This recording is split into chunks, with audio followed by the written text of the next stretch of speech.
Let's go.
Daddy juice.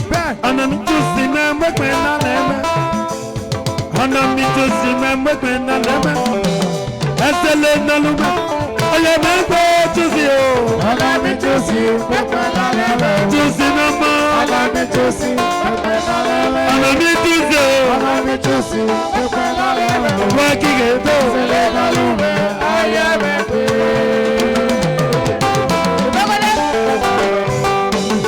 Always let's see mambo. Always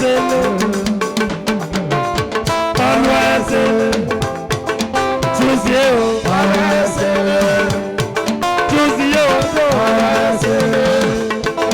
Choose no more. What I say, go mama ye. What I say, go mama ye. Choose you. Allah celebrate. Allah celebrate. Choose you. Choose you. Bless the computer. Bless the computer. Bless the computer. Bless the computer.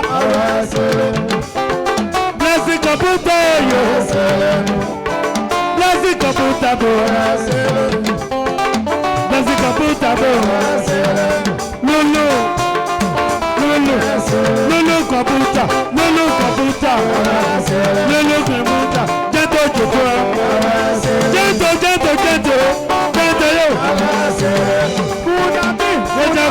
Gentle. Blessing computer, Ikanja. Blessing computer, Ikanja. Lulu Jimejo computer. Blessing computer. Lulu yo. Blessing yo.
Lulu Atọ̀nà mọ̀wé. Atọ̀nà jẹ. Lélẹ̀ Tuesday Tuesday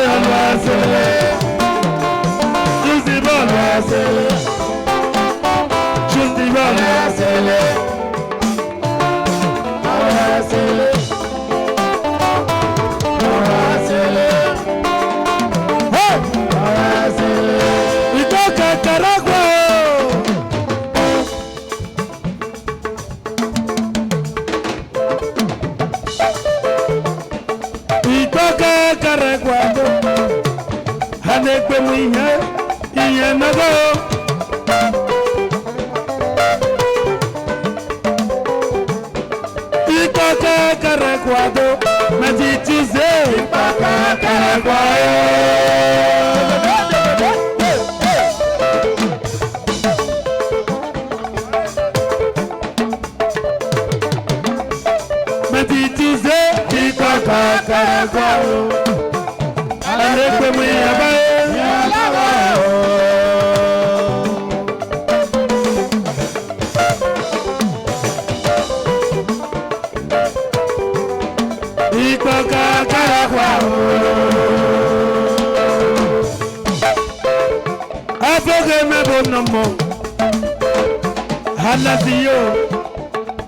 Senior Police Officer Carico, awaiting Commissioner. Hanazibo Afrogenera, Ikaka Karakwado, Anekwamiyabo, Iyanago.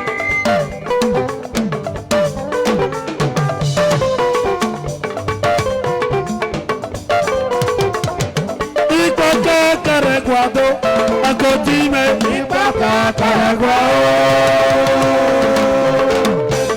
Uncle D. Papa Tuesday, Ipaca, Caraguao, Meti Tuesday,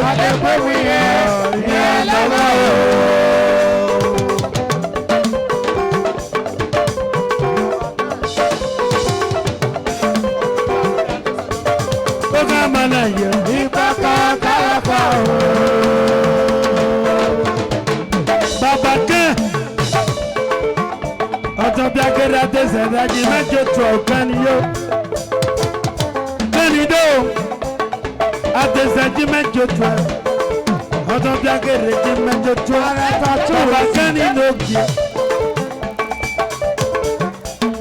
ipo kakare gwado ane pe mu yado iyanago Tuesday baba kanyo Caraguao, Abogedi, Ipaca, Caraguao,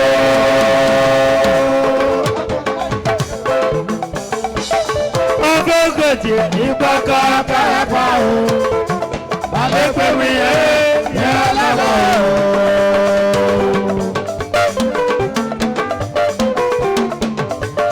Let's go, Ipaca, Caraguao.